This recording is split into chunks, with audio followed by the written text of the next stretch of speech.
"God, I stole so I wouldn't starve," said an abandoned girl, but a millionaire saw her and did something that shocked everyone. Watch until the end. Comment telling me what you thought of this story by giving it a rating from 0 to 10. I really want to know if you liked my story, and subscribe to my channel to support my work. I'm counting on your help. The relentless August sun beat down mercilessly on the dusty streets of Havenwood, Texas, when 4-year-old Lily came running out of St. Jude's Chapel, her small hands clutching something golden against her chest. Her tears mixed with the sweat that ran down her thin little face, and between desperate sobs she muttered words that no one else could hear. Arthur Blackwell, 62, had just parked his car in front of a church for a quick prayer before heading to his gas stations when he saw the scene. The girl was running barefoot, her clothes torn and dirty, a stark contrast to the sacred environment she had just fled. Something in the child's desperation made him abandon his plans and follow her at a safe distance. "Please, God, forgive me," Lily whispered as she ran through the streets, hugging the golden crucifix she had taken from the altar. "I didn't want to steal, but I'm so hungry I can't even stand up anymore." Arthur felt his heart ache with every word he managed to catch. In his 62 years, he had seen a lot of poverty in Havenwood, but he had never witnessed such vulnerability in someone so small. The girl ran for almost 20 minutes until she reached the outskirts of town, where the houses gave way to vacant lots and abandoned buildings. It was then that Arthur saw where she was headed, a rusted, corrugated metal shack, partially collapsed, that seemed to have been forgotten by time. Lily pushed aside a loose board that served as a door and disappeared into the dark interior. Arthur parked his car at a safe distance and waited. After a few minutes, he decided to approach. What he saw through a crack in the wall left him speechless. The girl had placed the crucifix on a makeshift shelf made of crates, along with other small objects that seemed to be her only treasures. She knelt before this sort of altar and began to pray.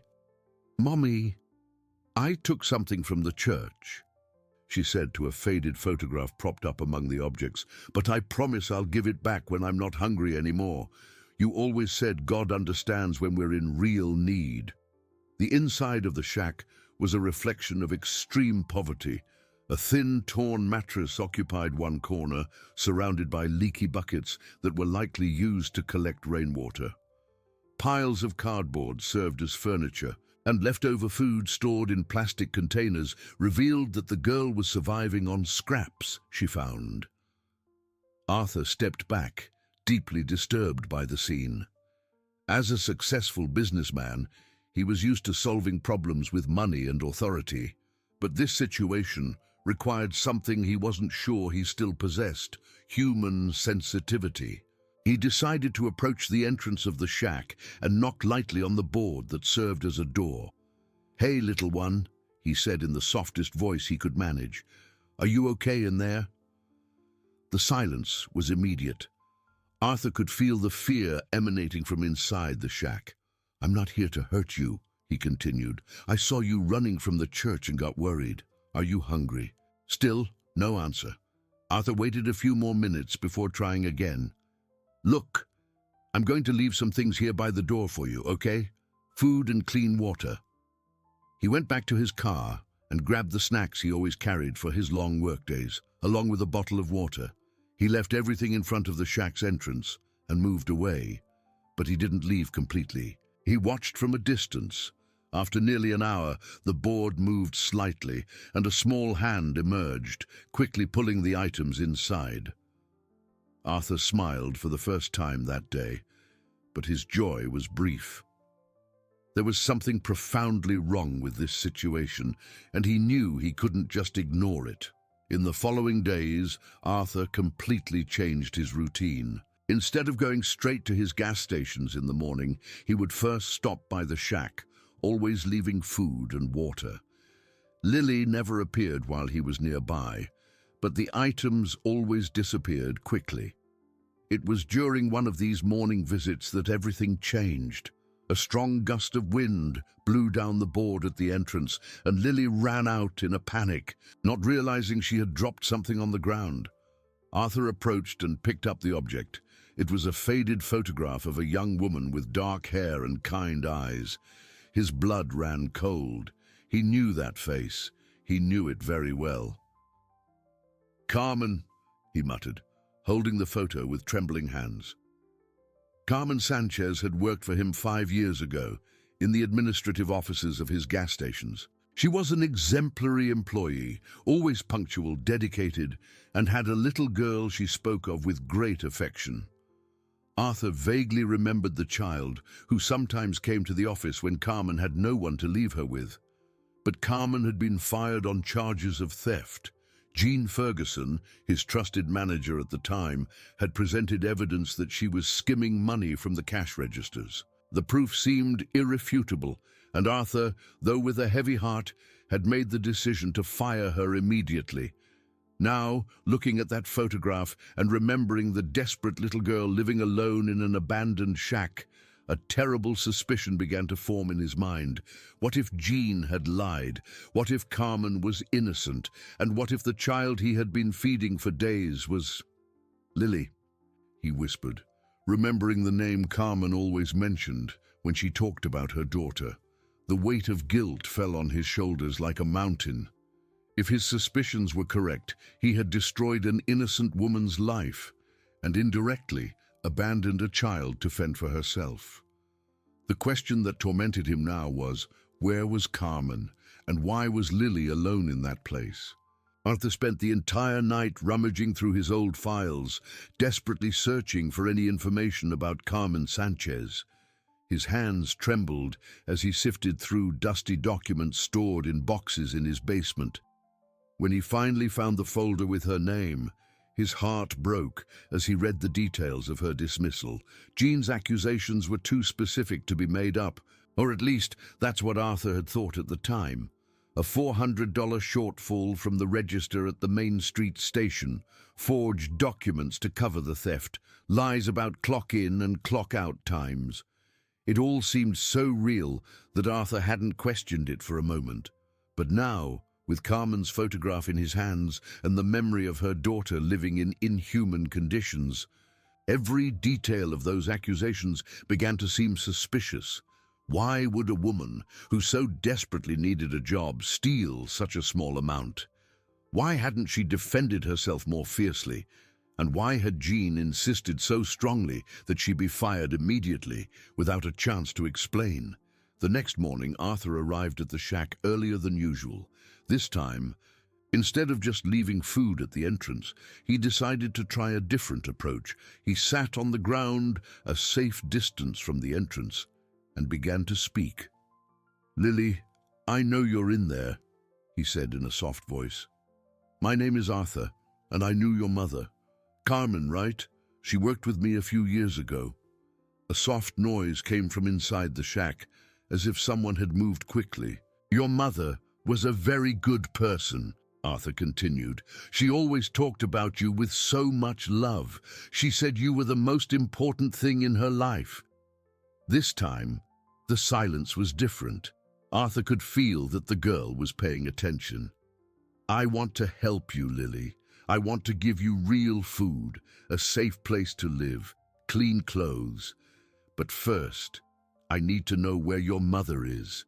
The board that served as a door opened slightly, and Arthur could see a small part of Lily's face.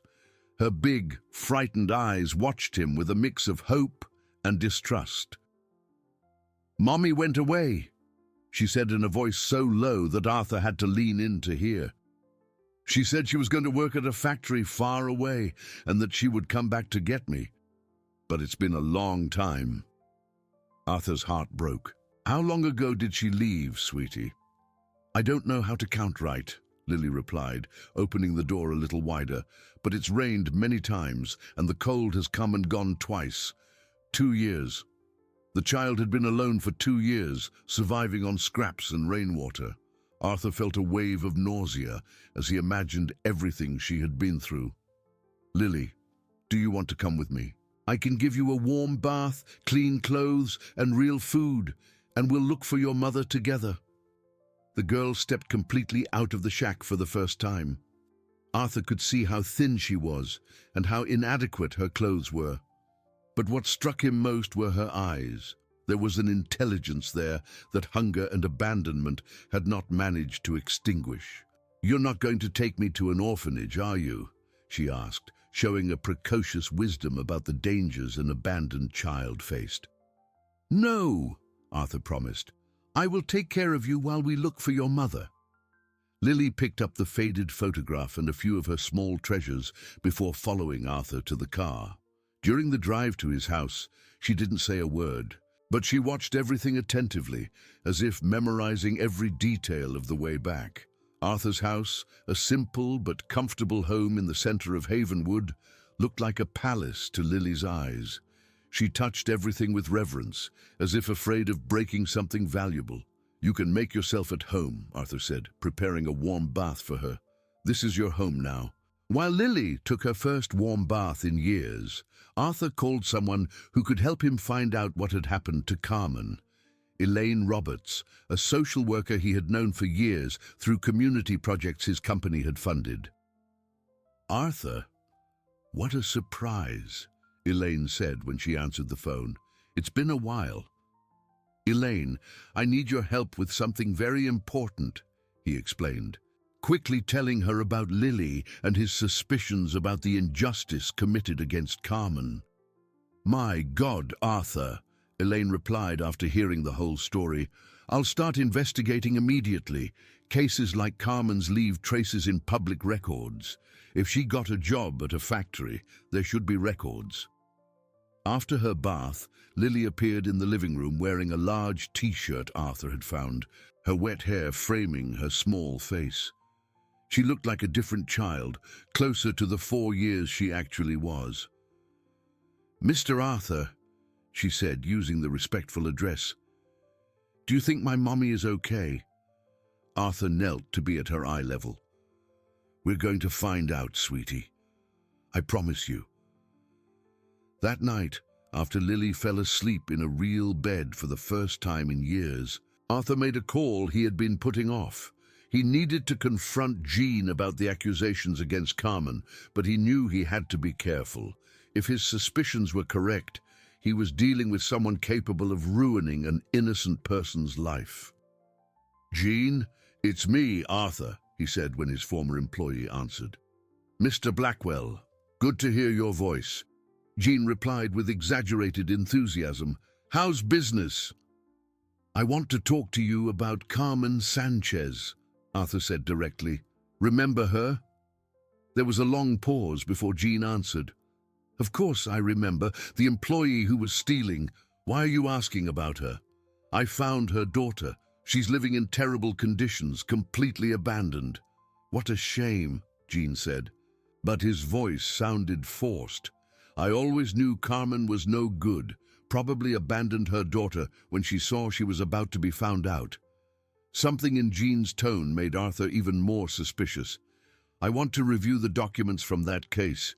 Do you still have the evidence?" "Documents? That was 5 years ago, Mr. Blackwell. Who keeps old papers like that?" "You did," Arthur said firmly. "You were always very organized with paperwork. I want to see everything tomorrow." After hanging up, Arthur paced around his house, thinking about everything he had discovered. In the guest room, Lily slept soundly, holding the photograph of her mother against her chest. For the first time in years, she had a roof over her head and food in her stomach. But Arthur knew this was just the beginning of a much more complicated journey. The next morning, Elaine called with the first information she had found. "Arthur, I found records of Carmen at the North Star textile mill on the outskirts of Dallas. She worked there for almost 2 years after being fired from your company." "And where is she now?"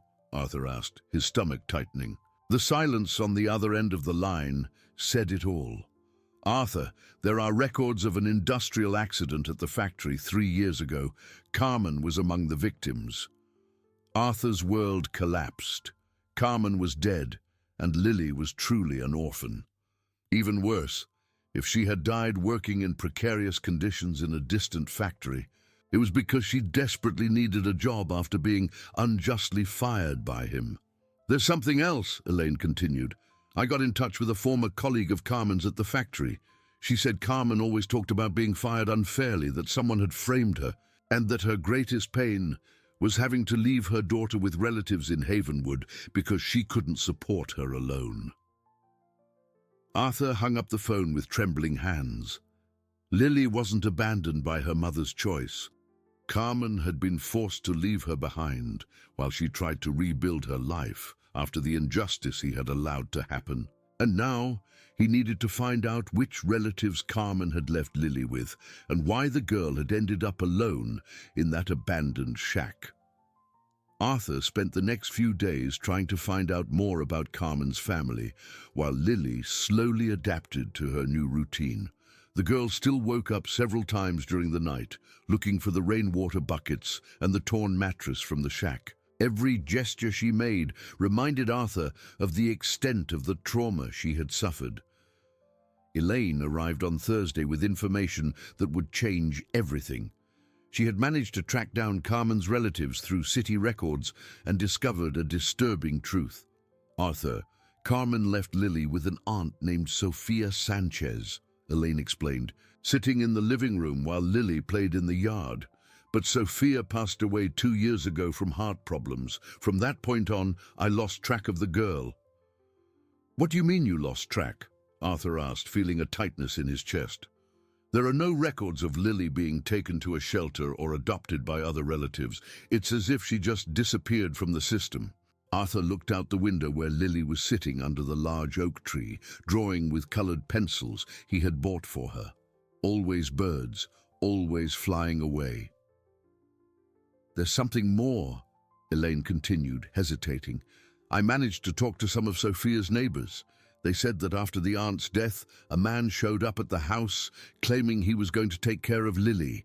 He took her away, but no one could give me a clear description of him." "What kind of man?" "According to them, someone who said he knew the family, but who seemed nervous and in a hurry. He took Lily and some of her belongings, promising she would be well taken care of." Arthur felt a chill run down his spine. "And after that, no one saw him or the girl again, until you found her in that shack." That night, Arthur decided to talk directly with Lily about what had happened after her Aunt Sophia's death. He knew it would be difficult for a 4-year-old to recall traumatic events, but he needed to understand how she had ended up in that shack. "Lily, do you remember Aunt Sophia?" he asked carefully. The girl's little face immediately closed up. "Aunt Sophia was good to me. She made tasty oatmeal and let me sleep in her bed when I had nightmares. And after she went away, a man showed up," Lily said, her voice growing smaller. "He said he knew my mommy and that he was going to take care of me, but he was lying." Arthur knelt beside her. "How do you know he was lying?" "Because he didn't know the song my mommy used to sing to me, and because he got mad when I asked when she was coming back." What happened with this man? Lily hugged the photograph of her mother tighter. "He took me to an ugly house that smelled bad. There were other kids there, but they cried a lot. The man would get mad when we cried." Arthur's blood ran cold. "How many children?" "A lot. Some were little like me, others were bigger, but we couldn't play together. We had to stay quiet." "And how did you get out of there?" "One day the man left and forgot to lock the door. I ran really, really far until I couldn't hear the other kids crying anymore. I walked for a long time until I found the place where I live now." Arthur felt a rage he hadn't experienced in years. Someone had taken Lily from the care of her deceased aunt and brought her into what sounded like a child exploitation situation. When she managed to escape, she found refuge in that abandoned shack and survived alone for months, maybe more than a year. The next morning, Arthur called Elaine and told her what he had discovered. She was silent for a long time before responding. "Arthur, this is very serious. We need to inform the authorities about this house with children. But Lily won't be able to lead us there. She was too young when she escaped. Even so, this information could help find other children who might be going through the same thing. While Elaine handled the legal aspects of the report, Arthur decided it was time to confront Jean directly. He arranged a meeting at his former manager's office, who now worked for himself, offering accounting services to small businesses. Jean greeted him with the same forced enthusiasm as always, but Arthur noticed he seemed nervous. "Good to see you, Mr. Blackwell. How's retirement treating you?" "I haven't retired yet," Arthur replied dryly. "And you know why I'm here." "That story about Carmen again? Mr. Blackwell, that was 5 years ago. Why dig up the past?" "Because her daughter was living like an abandoned animal while the two of us were living our lives comfortably." Jean shifted in his chair, clearly uncomfortable. "Look, I know you've always had a soft spot for these things, but Carmen really was stealing. I saw the documents." "What documents? You said you didn't have anything saved." "Well, some things you end up keeping, you know. I want to see those documents, now." Jean hesitated for a moment before opening a file on his desk. He pulled out a folder with papers that, to Arthur's surprise, were very well preserved for something that had supposedly been stored without care for 5 years. Arthur examined the documents carefully. There were cash register reports, Carmen's clock-in and clock-out records, and even a signed confession from her admitting to the theft. "Jean, this signature," Arthur began, studying the paper. "What about it?" "Carmen was left-handed. I remember because she always had trouble using the credit card machine that was on the right side of the counter." "So what? This signature was made by a right-handed person. Look at the slant of the letters, the way the pen was held." Jean turned pale. "That doesn't prove anything. Maybe she learned to write with her right hand in school." "Jean, you forged this confession." "I didn't forge anything. Carmen stole the money and that's it." "Then explain something to me," Arthur said, standing up. "How did you know exactly where to look for the evidence? How did you discover the theft on the same day it happened? And why did you insist so strongly that she be fired immediately without the right to a defense?" Jean started to sweat. "I was responsible for the security of the stations. It was my job to keep an eye on the employees." "It was your job. But it wasn't your responsibility to fire anyone. Only I could make that decision, but you pressured me so much that day that I ended up agreeing." "Mr. Blackwell, you're making things up." "I'm not making anything up." Arthur leaned over the desk. "You framed Carmen because she had discovered something, didn't you? Something you were doing and didn't want anyone to know about. That's ridiculous." "Is it? Then you wouldn't mind if I asked a handwriting expert to examine this confession, or if I requested a full audit of the financial records from that period?" Jean shot up abruptly, knocking over his chair. "You can't do that! You have no proof of anything." "I do now," Arthur said, putting the documents in his briefcase. "Your reaction just confirmed everything I suspected." When Arthur left Jean's office, he knew he had started a war. Jean wouldn't stand by idly knowing that his lies were being uncovered. But Arthur also knew that he could no longer live with the guilt of having ruined an innocent woman's life and, indirectly, caused all of Lily's suffering. Arriving home, he found the girl in the yard, humming softly the song her mother used to sing. It was a simple melody about birds flying free in the sky. Lily had made a new drawing. This time, instead of birds flying away, she had drawn 2 birds flying together. "Mr. Arthur," she said when she saw him arrive, "I dreamed about my mommy last night. She said you are a good person and that I can trust you." Arthur felt his eyes fill with tears. Whatever Jean tried to do to protect his secrets, he would fight to the end, to give Lily the life she deserved, and to honor Carmen's memory. The silent war between Arthur and Jean began the following Monday. when Arthur's fuel suppliers started cancelling contracts without explanation. The first was John Marks from the San Francisco Distribution Company, with whom Arthur had been doing business for over 15 years. "John, I don't understand what happened," Arthur said over the phone while Lily drew at the kitchen table. "Our contract runs until December of next year." "Sorry, Arthur, but I've received information that your company is going through financial difficulties. I can't take the risk." "What difficulties?" "My stations are operating normally. Look, I don't want to get into details, but I was told you're having problems with tax evasion and that you might be shut down by the IRS at any moment." Arthur hung up the phone, his blood boiling. He knew exactly who was spreading these lies. Gene had contacts all over the region and was using his network to destroy Arthur's reputation before the truth about Carmen came to light. In the following days, the situation worsened. 2 convenience store product suppliers cancelled their contracts, and the bank where Arthur kept the company's accounts started asking questions about his financial situation. Someone was planting false information about problems that didn't exist. "Mr. Arthur, why are you sad?" Lily asked one morning, noticing he was quieter than usual. "It's nothing, sweetie.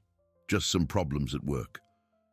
My mommy used to say that when we talk about our problems, they get smaller." Arthur smiled for the first time that day. Lily's childish wisdom always surprised him. But how could he explain to a 4-year-old that the man who had ruined her mother's life was now trying to destroy his life too?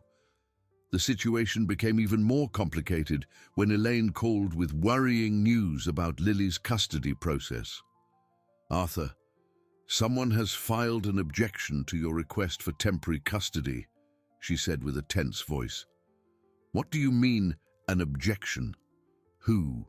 "A man named Gene Ferguson has alleged to Child Protective Services that you are not in a psychological condition to care for a child, that you are going through financial difficulties, and that you might be using the girl's situation to get attention."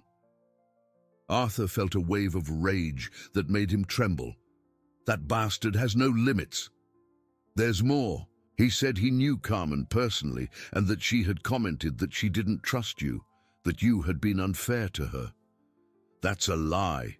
Gene was the one who—" "I know, Arthur, but he presented documents that supposedly prove Carmen sought him out after being fired, asking for help because you had refused to give her professional references."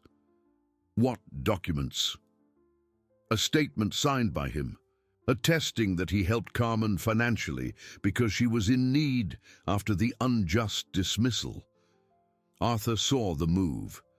Gene was painting himself as the hero of the story, someone who had helped Carmen when Arthur had abandoned her. It was an elaborate lie, but convincing to anyone who didn't know the truth. "Elaine, I need more time to gather evidence against Gene. I can't let him take Lily. The problem is, with his allegations and the rumors about your financial problems, CPS might decide to transfer Lily to a temporary shelter until the situation is clarified." Arthur looked at Lily, who was trying to teach a song to a doll he had bought for her. The girl had started smiling more in recent days, sleeping through the night without nightmares. The thought of losing her now, when she was finally starting to feel safe, was unbearable. That afternoon, Arthur decided to take a desperate measure. He went to the Main Street station where Carmen had worked and started talking to old employees who still worked there. "Ray," he said to the oldest attendant, "do you remember Carmen Sanchez? She worked here a few years ago." "I do, Mr. Blackwell. Good woman. Very hard-working. I was sad when she left." "Did you ever witness anything strange between her and Gene?" Ray looked around to make sure no one was listening. "Look, I don't know if I should say, but Carmen had been asking me some weird questions in the last few weeks before she was fired." "What kind of questions?" "About the fuel delivery records. She said the numbers didn't add up, that it seemed like fuel was missing, but there was no corresponding sales record." Arthur's heart raced. "And did you say anything to Jean?" "I did. I thought he should know that Carmen was suspicious of something." "And what did he say?" "That he would talk to her to clear up her doubts. A few days later, she was fired for theft." Arthur finally had a concrete lead. Carmen had discovered that Jean was siphoning off fuel, and he had framed her to protect himself, but he still needed physical proof. "Ray, did you by any chance keep any records from that time? Anything Carmen might have left behind?" "Well, there is one thing." Ray hesitated. "Carmen left a folder in her locker when she left. Jean told me to throw it out, but I ended up keeping it in the storage room. I thought maybe one day she'd come back for it." Arthur almost jumped for joy. "Can you show me that folder?" 20 minutes later, Arthur was flipping through a collection of Carmen's handwritten notes. She had systematically documented the discrepancies in the fuel records, comparing supplier deliveries with registered sales at the registers. The differences were consistent and significant. More importantly, she had made copies of documents that showed later alterations to the records, always signed by Jean. It was clear proof that he was manipulating the numbers to hide the fuel theft. "Ray, can I take this folder?" "Of course, Mr. Blackwell. I always thought there was something wrong with that whole story." That night, Arthur called Elaine and told her about his discovery. She was silent for a long time before responding. "Arthur, this changes everything. With this evidence, we can not only clear Carmen's name, but also sue Jean for forgery and embezzlement." "And what about Lily's custody?" With proof that Jean was the one who ruined Carmen's life, his objections completely lose credibility. In fact, he could even be accused of trying to manipulate the judicial system. Arthur felt enormous relief, but he knew the battle wasn't over yet. Jean was smart and desperate, a dangerous combination. The next morning, Arthur discovered just how desperate Jean really was. He arrived at his main station to find 3 employees waiting at the door, saying they had received calls during the night, informing them that the company had gone bankrupt and they no longer needed to work. "Who called you?" Arthur asked. "A man who said he was from the Human Resources Department," replied Maria, the manager. "He said you were too ashamed to give the news in person."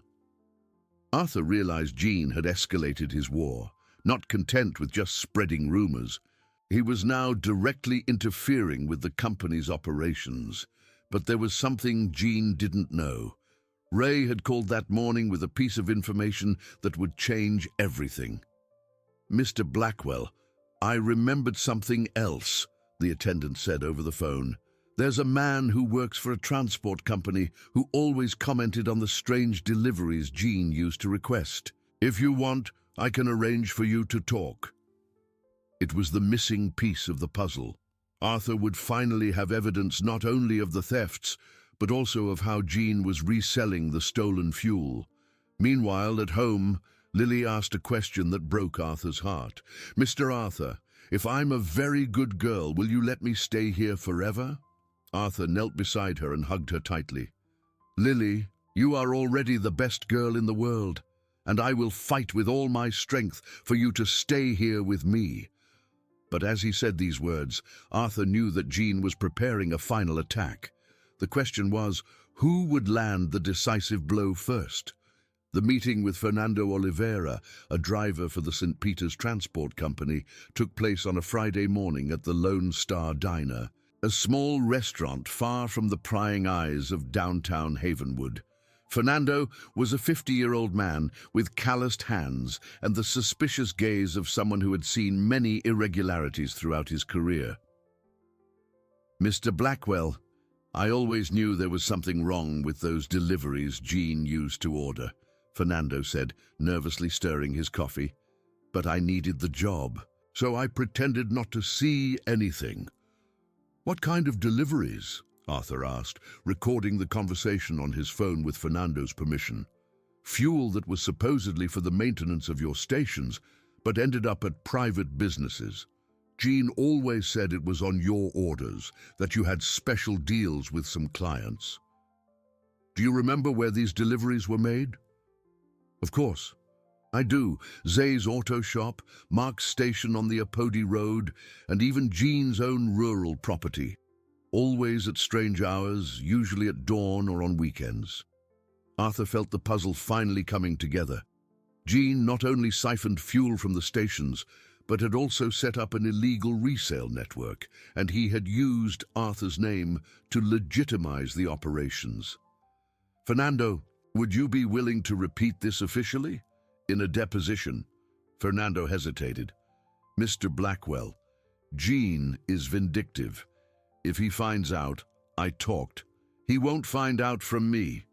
And with what you're telling me, he'll be too busy defending himself to think about revenge. After Fernando agreed to give an official statement, Arthur returned home with the sense that he was finally close to getting justice for Carmen. But he found Lily crying in the yard, holding a letter that had arrived in the mail. What happened, sweetie? He asked, kneeling beside the girl. A lady came here and said I'm going to have to leave, Lily sobbed. She left this paper for you.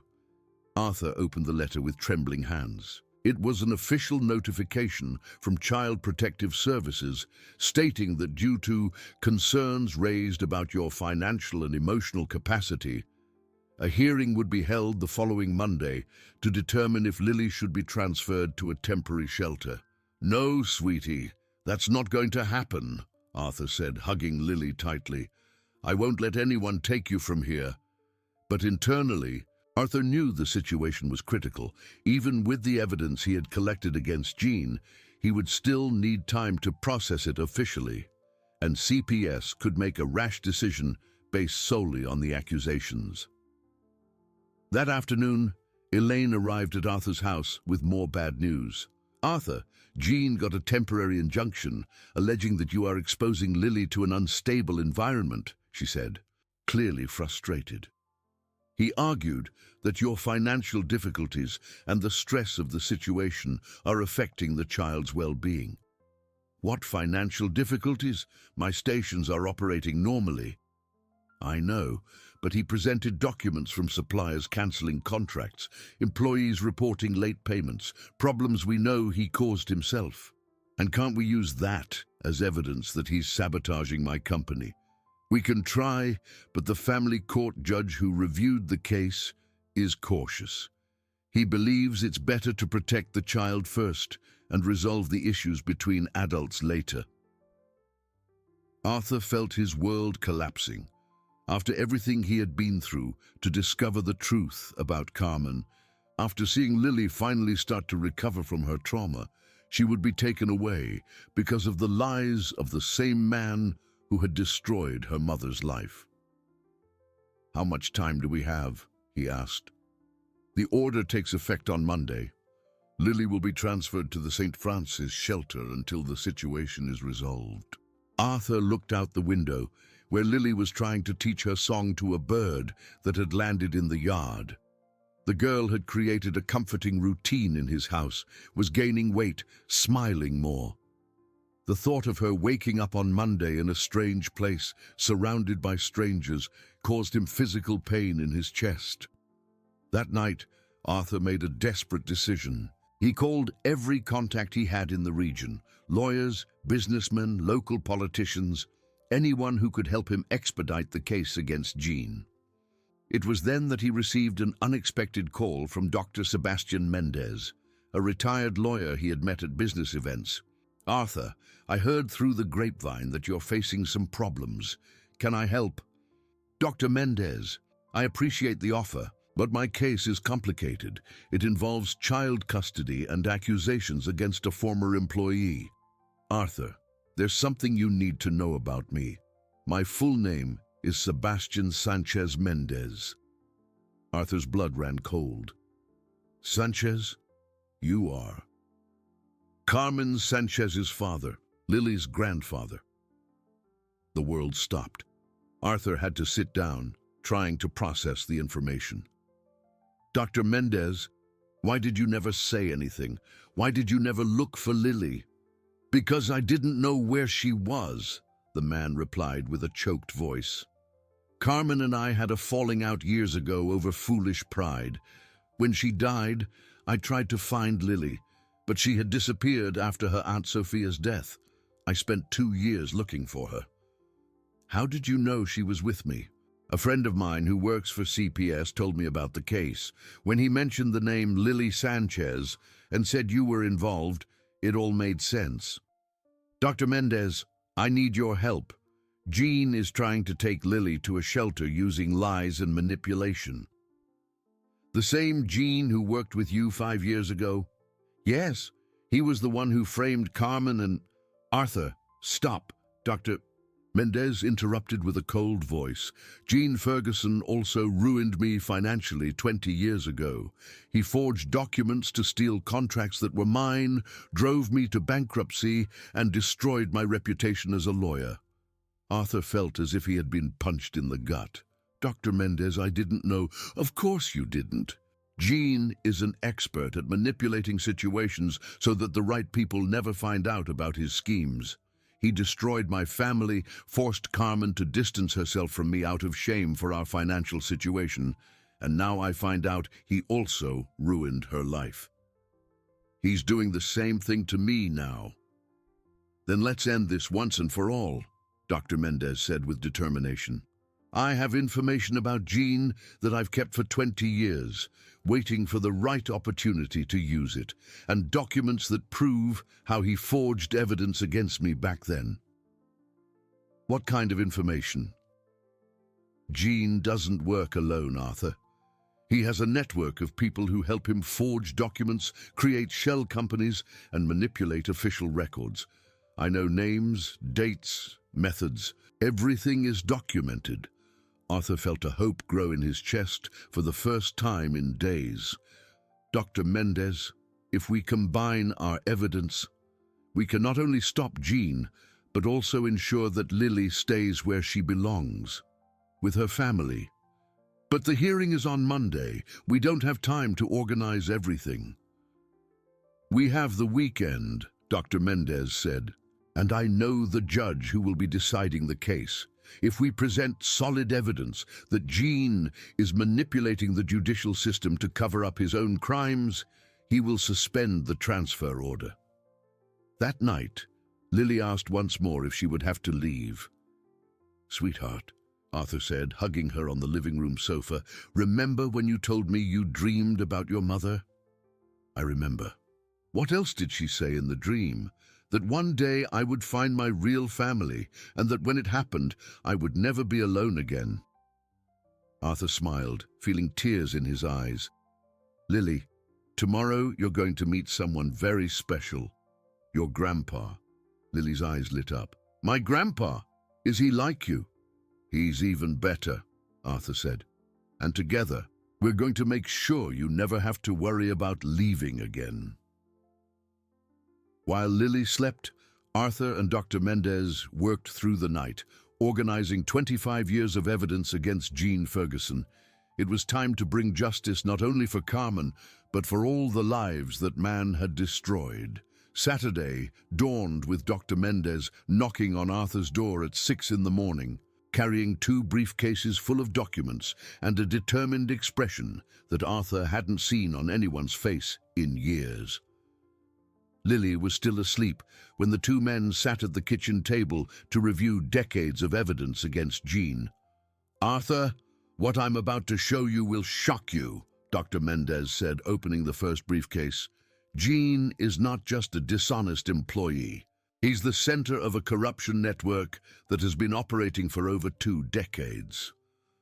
The documents that Dr. Mendez had meticulously saved told a much larger story than Arthur had imagined. Over the years, Gene had created a sophisticated system of shell companies, forged documents, and partnerships with people in strategic positions to cover up his activities. Look at this, Dr. Mendez said, showing a folder full of contracts. In 2003, Gene created Ferguson Consulting LLC, a company that supposedly provided accounting services. In reality, It was used to launder the money he embezzled from companies like yours. How did you find all this out? After he ruined me, I hired a private investigator to look into his activities. It cost me almost all my savings, but over the years, I managed to document his every suspicious move. Arthur examined the papers with growing horror. There was evidence that Jean had done the same thing to at least 6 other businessmen in the region, planting false evidence against honest employees, creating situations that forced employers to make rash decisions, and then offering his consulting services to solve the problems he himself had created. Dr. Mendez, why did you never report him before? I tried, but Jean always had protection. He pays bribes to people in key positions, has friends in regulatory agencies, and always managed to quash the investigations. And now? Now he's made a fatal mistake. He messed with an orphaned child and overexposed his operations trying to harm you. We have enough evidence to not only take him down, but to dismantle his entire network. Lily woke up around 9 and was shy at the sight of the strange man in the kitchen. Dr. Mendez knelt to be at her eye level, and Arthur could see tears in the lawyer's eyes as he looked at the face of the granddaughter he hadn't watched grow up. "Lily, this is your grandpa Sebastian," Arthur said gently. "Remember your mom sometimes talked about her dad?" Lily's eyes widened. "Mommy said Grandpa was very smart and that one day we would meet again." "Your mother was right, my little granddaughter," Dr. Mendez said with a choked voice. "Grandpa looked for you for a very long time, a very long time." Lily slowly approached and touched Dr. Mendez's face with her small hand. "Grandpa, why are you crying?" "Because I'm so happy to have found you, my love. And because I'm going to do everything to make sure you're never alone again." While Lily and Dr. Mendez were getting to know each other, Arthur received a call that would completely change the course of the situation. It was Fernando, the truck driver. "Mr. Blackwell, I need to speak with you urgently. Jean found out we talked." "How did he find out?" "I don't know, but he called me last night making threats. Said if I told anyone anything, he'd claim I was part of his schemes." "Fernando, are you safe?" "For now, yes. But there's something I didn't tell you yesterday. Jean didn't stop siphoning fuel when he left your company. He set up a much bigger scheme involving other stations in the region." "What kind of scheme?" "He created a ghost distribution company. He buys fuel with doctored invoices, mixes it with lower quality products, and resells it to small stations that don't ask too many questions." Arthur looked at Dr. Mendez, who had overheard the conversation. The lawyer gave an affirmative nod. This information fit perfectly with the evidence he had collected. "Fernando, do you have proof of this?" "I have the delivery slips from the last 2 years. I saved everything because I knew this would cause trouble one day." "Where are you now?" "At the Havenwood bus station. I'm going to Fort Worth to stay with some relatives until this whole situation is resolved." "Before you go, can you stop by my house quickly? We have someone who would like to see those slips." An hour later, Fernando was in Arthur's living room, handing a box full of documents to Dr. Mendez. The lawyer examined the material with an expert's eye and smiled for the first time since he had arrived. "Arthur, with this, we can not only clear your name, but also put an end to Jean's operations for good." "How?" "These documents prove large-scale tax evasion, forgery of official documents, and racketeering. These are federal crimes the FBI will have to investigate." That afternoon, Dr. Mendez made a series of calls to contacts he still had in the judicial system. As a respected lawyer, before being ruined by Jean, he still had friends in high places. "I've secured an emergency hearing for tomorrow at 9 in the morning, he said, hanging up the phone. "The judge has agreed to hear our evidence before making any decision about Lily." "And what if it's not enough?" "It will be. I have 20 years of documents, you have the recent evidence, and Fernando gave us the missing link. Jean won't be able to squirm his way out of this one. That evening, Lily had dinner with her grandfather for the first time. Dr. Mendez told stories about Carmen as a child, about how she loved to draw birds and dreamed of being a teacher. "Mommy drew birds just like me," Lily asked, amazed. "Just like you, my granddaughter." She said birds represented freedom, the ability to fly wherever your heart desired. "Mr. Arthur, am I really going to have to leave tomorrow?" Arthur exchanged a look with Dr. Mendez before answering. "Lily, tomorrow, Grandpa and I are going to talk to the judge. We're going to show him that you're safe here with us." "And what if he doesn't believe you?"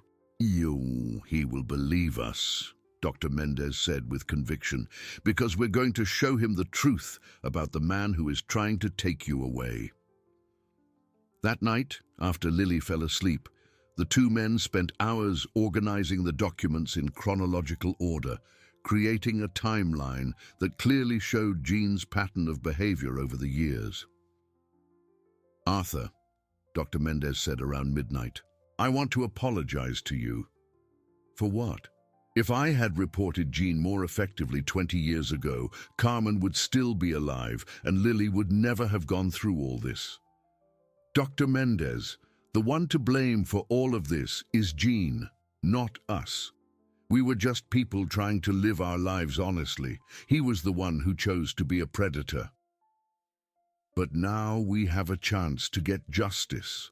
For Carmen, for Lily, and for all the other people he has harmed." At 2 in the morning, Arthur received a call from an unknown number. When he answered, Jean's voice on the other end was clearly slurred from alcohol. "Arthur, you bastard! You think you can take me down? Jean, you're drunk. Hang up the phone and go to sleep. I won't let you keep that girl. She doesn't belong to you." "And who does she belong to? You? At least I'm not some pathetic old man who fell in love with an orphan to feel important." Arthur felt his anger rise, but Dr. Mendez gestured for him to stay calm. "Jean, you ruined her mother's life. You're not going to ruin Lily's life too. Her mother deserved what she got, always snooping where she didn't belong. Where she discovered your thefts and you got rid of her." "Prove it," Jean laughed bitterly. "Oh, that's right. You can't prove anything because you have nothing." "I have more than you can imagine." The call was abruptly disconnected. Dr. Mendez looked at Arthur with a worried expression. "He's desperate. Desperate men do unpredictable things. Do you think he might try something against Lily?" "I don't know, but we'll keep a close watch, and tomorrow we'll end this once and for all." As the town of Havenwood slept, two men who had lost so much to the greed of a third prepared for the battle that would define the future of a 4-year-old girl who had suffered more than any child ever should. Sunday dawned tense at Arthur's house. Dr. Mendez had spent the night on the living room sofa, and both men woke up early to make the final preparations for the emergency hearing. Lily sensed the nervousness in the air and was quieter than usual, playing with her doll while watching the adults organize piles of papers. At 8 in the morning, the phone rang. It was Elaine with news that put everyone on high alert. "Arthur, something strange happened last night," she said in a worried voice. "Someone tried to break into the CPS office. They didn't take anything, but they specifically went through the files related to Lily's case." "Jean," Dr. Mendez muttered, having overheard the conversation. "There's more. The courthouse security system was also breached during the night. They tried to access the files for today's hearing." Arthur felt a chill run down his spine. "Elaine, do you think he could have changed anything?" "We don't know yet. The judge has been informed and has increased security. But Arthur, this proves that Jean is desperate. Desperate men are dangerous." After hanging up, Dr. Mendez turned to Arthur with a grave expression. "We need to act fast. If Jean is trying to sabotage the system, maybe we should seek police protection. For Lily, for all of us. He knows that our hearing today could be the end of him. At that moment, Lily approached the two men, clutching her doll to her chest. "Mr. Arthur, Grandpa Sebastian, are you scared?" Arthur knelt down to her level. "We're not scared, sweetie. We're just getting ready for a very important conversation today. Is it about me? It's about you staying forever with the people who truly love you," replied Dr. Mendez, stroking his granddaughter's hair. "And what if the bad man tries to take me away?" Lily's innocent question made both men realize she knew more than she let on about the situation. At 4 years old, she had developed a sharp survival instinct. "Lily, no one is going to take you from us," Arthur said firmly. "I promise you." At 10 in the morning, they headed to the Havenwood courthouse. Dr. Mendez had coached Arthur on how to behave during the hearing, what arguments to use, and how to present the evidence most effectively. When they arrived at the building, Arthur saw Jean for the first time in weeks. The man was at the courthouse entrance, chatting animatedly with a lawyer Arthur didn't know. Jean seemed confident, smiling and gesturing as if he were sure of victory. "Don't look at him," Dr. Mendez advised. "Focus on the hearing." Inside the courtroom, Judge Anthony Miller, no relation to Dr. Mendez, first heard Jean's arguments. The former employee had hired a skilled lawyer who presented a compelling case. Arthur was facing financial difficulties, was psychologically shaken by the discovery of Lily, and had no experience caring for children. "Your Honor," said Jean's lawyer, "my client is merely concerned for the minor's well-being. He knew the child's mother personally and knows she would never approve of her daughter staying with someone who unjustly fired her." Arthur felt his blood boil, but Dr. Mendez held his arm, reminding him to remain calm. Then it was the defense's turn. Dr. Mendez stood up and began his presentation in a way that surprised everyone in the room. "Your Honor, before I speak about Lily's custody, I must reveal something important. I am Dr. Sebastian Sanchez Mendez, father of Carmen Sanchez and biological grandfather of Lily." A murmur went through the courtroom. Jean visibly paled. "For the past 20 years, I have collected evidence that Mr. Gene Ferguson has been operating a corruption scheme that has destroyed several families, including my own and my daughter's." Dr. Mendez began to present the documents methodically.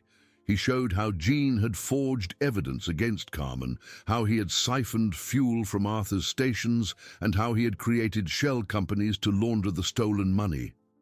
"Your Honor, what we are seeing here is not a former employee concerned about a child. It is a criminal trying to use the judicial system to silence the people who discovered his crimes." Gene's lawyer tried to object, but the judge silenced him with a gesture. "Dr. Mendez, these are very serious accusations. Do you have proof of these allegations?" "I do, Your Honor." Over the next hour, Dr. Mendez presented document after document, creating an irrefutable picture of Gene's criminality. Fernando's records proved the fuel diversions. Dr. Mendez's documents showed the pattern of behavior over the years, and the evidence found by Carmen demonstrated that she had been eliminated for discovering the truth. Gene was clearly nervous, whispering urgently to his lawyer. "Your Honor," said Dr. Mendez, "I would like to call an unscheduled witness who has relevant information for the case." The judge consented, and to everyone's surprise, Ray Silva entered the room. The gas station attendant, who had worked with Carmen, was clearly nervous, but determined. "Mr. Silva," said Dr. Mendez, "can you repeat to the judge what you told me yesterday about Carmen's last weeks working at the station?" Ray recounted how Carmen had discovered the irregularities in the fuel records, how she had tried to alert Gene to the discrepancies, and how she had been fired days later on false charges. "I always knew there was something wrong with that story," Ray said. "Carmen was an honest, hard-working woman. She would never steal a single cent." When Ray finished his testimony, the judge turned to Gene. "Mr. Ferguson, would you like to comment on these allegations?" Jean stood up with difficulty, clearly shaken. "Your Honor, these are all lies. They are inventing a conspiracy to harm me." "Mr. Ferguson, can you refute the documentary evidence presented?" Documents can be forged." "Are you suggesting that 20 years' worth of documents from various different sources were all forged specifically to harm you?" Jean couldn't answer. At that moment, the courtroom door opened and a bailiff entered with an urgent expression. He approached the judge and whispered something in his ear. The judge became visibly disturbed. "Mr. Ferguson, I must inform you that an arrest warrant has just been issued for you for forgery and embezzlement. The FBI has opened an investigation based on the evidence presented in this hearing." Jean collapsed into his chair, all his arrogance instantly gone. "Regarding the custody of the minor, Lily Sanchez," the judge continued, "not only do I cancel the transfer order, but I also rule that she shall remain in the care of her biological grandfather, Dr. Sebastian Sanchez Mendez and Arthur Blackwell, who have demonstrated the capacity and dedication to protect her interests." Dr. Mendez hugged Arthur, both with tears in their eyes. When they left the courthouse, Lily ran into Dr. Mendez's arms. "Grandpa, can I stay forever now?" "Forever, my little granddaughter. No one will ever take you from us again." But as they celebrated their victory, none of them noticed Jean being led away by the police, whispering threats that the wind carried away. The legal battle had been won, but the effects of the revelations about the corruption network were only just beginning. That afternoon, Arthur, Dr. Mendez, and Lily returned home as a family. For the first time in months, Lily drew a bird that wasn't flying away, but was perched peacefully on a branch, as if it had finally found its home. 6 months after the hearing that changed their lives, Lily ran through the yard of the house that Dr. Mendez had bought specifically to house his new family. It was a simple but spacious home, with a large yard where she could play freely and a leafy oak tree that reminded her of the one from the shack, but now represented safety instead of abandonment. "Grandpa, Mr. Arthur, come see," she shouted, holding up a drawing she had just finished.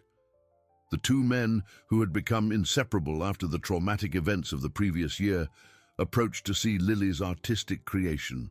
It was a drawing of a family, a little girl in the center, flanked by 2 smiling men, and in the sky, an angel that clearly represented Carmen. "It's very beautiful, sweetie," Arthur said, kneeling to be at her level. "Your mother would be proud." "She is proud," Lily corrected with the innocent certainty of children. "She told me in my dream that she can rest now because I found my family." Dr. Mendez smiled, but Arthur could see tears in the lawyer's eyes.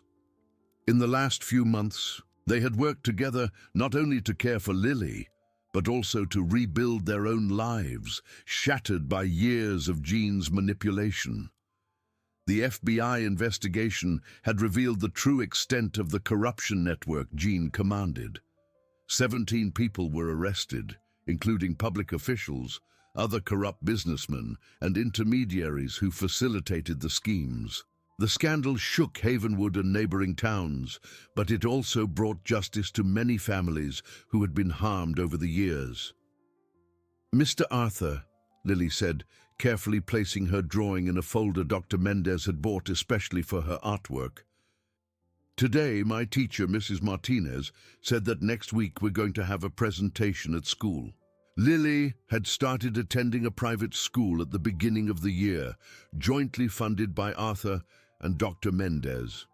Initially, she had shown difficulties adapting due to the trauma she had experienced, but with psychological counseling and a lot of love, she was developing rapidly.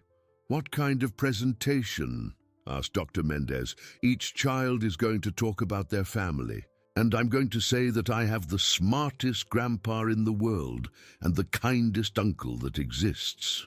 Arthur laughed, a sound that had become much more frequent in recent months. "And what else will you tell them?" "That my mommy was very brave, and that she's watching over me from heaven, and that even when bad things happen, there are always good people to help us. Lily's maturity sometimes surprised the two men. At 5 years old, a birthday they had celebrated the month before, she showed a deep understanding of good and evil that only children who have been through great hardship develop. That afternoon, Elaine made a routine visit, part of the official follow-up that CPS maintained to ensure Lily's well-being.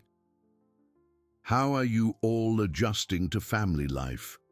she asked, watching Lily play in the yard. "Better than we imagined," replied Dr. Mendez. "Lily teaches us something new every day." "And you too? How is living together working out?" Arthur and Dr. Mendez looked at each other and smiled. In the first few months, it had been difficult to adjust two different personalities under the same roof, but they discovered that their shared experiences and common love for Lily had created a solid partnership. "We found out we're more alike than we thought," Arthur said. "We are both men who made the mistake of trusting the wrong person, and now we have a chance to fix it by taking care of the right one." "Does Lily talk about nightmares or show signs of trauma?" "Very rarely," replied Dr. Mendez. "She still has occasional nightmares, but she's improved a lot with therapy, and we've created a very structured routine that makes her feel safe." Elaine watched Lily trying to teach a bird the song her mother used to sing to her. "She has become a remarkably resilient child." "Resilient but still a child," Arthur said. "We make sure she has a normal childhood with games, friends, and lots of fun." When Elaine left, the three of them prepared for dinner. It was a daily ritual they had established. Lily helped set the table. Dr. Mendez cooked. He had discovered a late-in-life culinary talent. And Arthur washed the dishes. During the meal, each person shared something interesting that had happened during their day. "Today, Mr. John from the gas station gave me a lollipop," Lily said, "and he said that you, Mr. Arthur, are the most honest boss he's ever known." Arthur had rebuilt his businesses in recent months, but now with a completely different philosophy. He implemented transparency systems that prevented any single employee from having total control over finances. And he created a profit-sharing program that motivated everyone to work honestly. "And you, Grandpa, what interesting thing did you do today?" Dr. Mendez had returned to practicing law, but now specialized in cases protecting vulnerable children and families. "Today, I helped a family that was going through a situation similar to ours. A child who was being mistreated and needed protection." "And did you manage to help?" "We did, and you know why. Because we learned from our experience that it's very important to pay attention to the signs when someone is suffering." After dinner, the three sat on the porch to watch the starry sky. It was another ritual they had developed, a moment of peace and reflection that helped Lily sleep soundly. "Mr. Arthur, Grandpa Sebastian," Lily said, nestled between the two men. "I want to ask a question." "You can ask, my love," said Dr. Mendez. "When I grow up, can I help other kids who are sad like I was?" Arthur felt his heart clench. "Of course you can, sweetie. You already help just by existing and being happy. But I want to help for real. I want to be like you who saved me."